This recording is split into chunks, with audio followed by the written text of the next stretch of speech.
प्रभु के दर्शन के साथ इस श्लोक की शुरुआत करते हैं। कुछ जगह ऐसी होती है जहाँ पहुँचने के बाद आपको लगता है कि शायद इंसान ने ये जगह नहीं खोजी बल्कि प्रकृति खुद आपको यहाँ लेकर आई है। चारों तरफ हरियाली, ऊंचे-ऊंचे पहाड़, शांत वातावरण और इसी प्रकृति के बीच सदियों पुराना एक मंदिर। आज मैं आपको लेकर आया हूँ ऐसी जगह पर जहाँ आस्था और प्रकृति दोनों एक साथ देखने को मिलते हैं। जैसे-जैसे हम इस जगह की तरफ आगे बढ़ते रहते हैं, वैसे-वैसे शहर की भीड़ और शोर पीछे छूटता जाता है।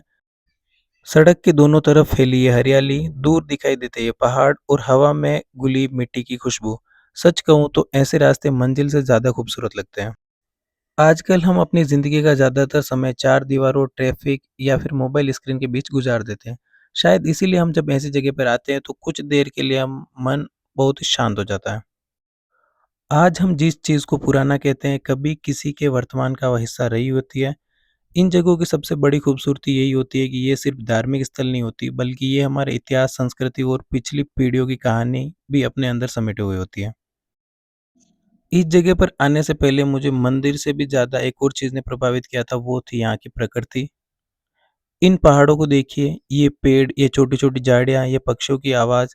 हम अक्सर प्रकृति को सिर्फ एक खूबसूरत बैकग्राउंड की तरफ देखते हैं, लेकिन असल में ये बैकग्राउंड नहीं है, यही हमारी ज़िंदगी का हिस्सा है। ये पेड़ सिर्फ हमें छाँव नहीं देते, बल्कि ये हवा को साफ करते हैं और मिट्टी को सँभाल कर रखते हैं। और न जाने कितने पक्षियों और छोटे जीवों का घर होते हैं।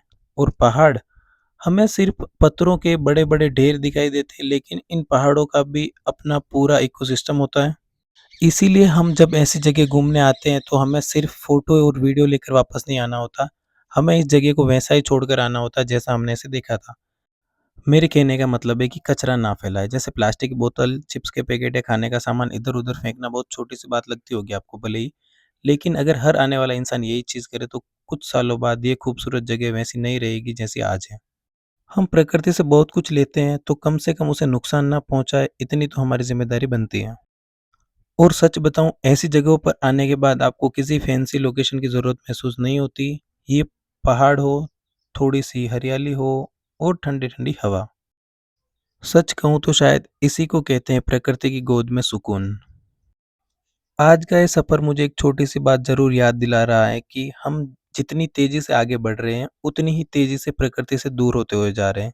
इसीलिए कभी-कभी रुकिए, किसी पहाड़ के पास जाइए, किसी जंगल की आवाज़ सुनिए, किसी पुराने मंदिर की शांति महसूस कीजिए। और शायद तब आपको एहसास होगा कि सुकून हमेशा बड़ी-बड़ी चीज़ों में नहीं होता। कभी-कभी वो इन्हीं शांत पहाड़ों के बीच, हवा के एक झोंके में या पेड़ों की सरसराहट में और मंदिर की घंटियों की आवाज़ में भी छुपा होता है।